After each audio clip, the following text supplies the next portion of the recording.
Republican leaders are saying Senate Bill 7 is a way to clean up elections and prevent voter fraud. Then there are Democrat leaders who are saying this bill is racist and are even calling it Jim Crow 2.0.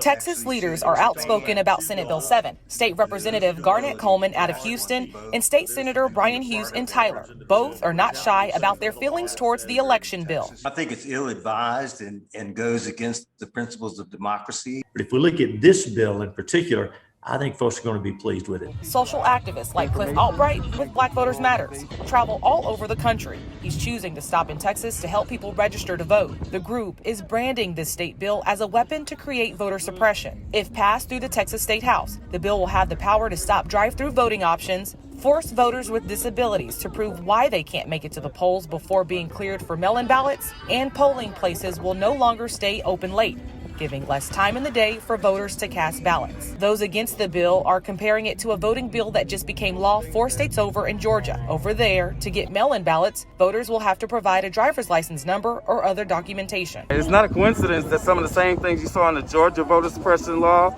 are trying to get passed right here in Texas. We're seeing this in state after state. Some of the same features. We saw it years ago with photo ID, right? Where that spread across a whole bunch of states across the country. We're seeing the same thing now. Jim Crow never ended. It just ramped up into a new version that does exactly the same thing. Senator Hughes doesn't want you to be drowned out by what he calls partisan noise. He believes Senate Bill 7 is something voters should appreciate because he says it will erase any fear of election fraud. Some people have asked me about the Georgia bill. I don't know. Talk to somebody in Georgia. You know, this is about elections in Texas.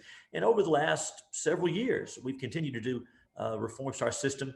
If Senate Bill 7 is not defeated in the Texas House, Cliff says he'll ramp up the work he's doing with Black Voters Matter to keep people civically engaged. He's also looking to politicians at the nation's capital to implement federal voting right protections to make sure voters won't have to jump through hoops and hurdles to have their voices heard.